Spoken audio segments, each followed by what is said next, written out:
آج کی اس ویڈیو میں آپ کے لیے ایک ایسا قرآنی وظیفہ لے کر آیا ہوں جس کے پڑھنے سے اگر کوئی شخص ناجائز مقدمات کا شکار ہے تو اللہ تعالیٰ کے فضل سے ناجائز مقدمات سے چھٹکارا پائے گا۔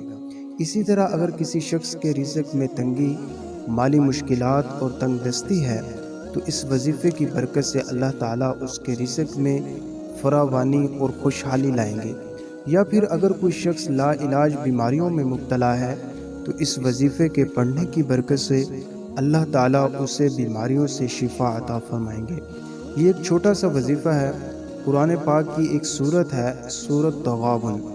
بزرگان دین کہتے ہیں اگر کوئی شخص اس سورت کو کامل یقین کے ساتھ، عاجزی کے ساتھ اور بندگی کے ساتھ 41 مرتبہ اپنے کام کا تصور کر کے پڑھے تو انشاءاللہ اللہ کے فضل سے ناجائز مقدمات سے چھٹکارا پائے گا، رزق میں فراوانی پائے گا اور لا علاج بیماریوں سے بھی شفا حاصل کرے گا۔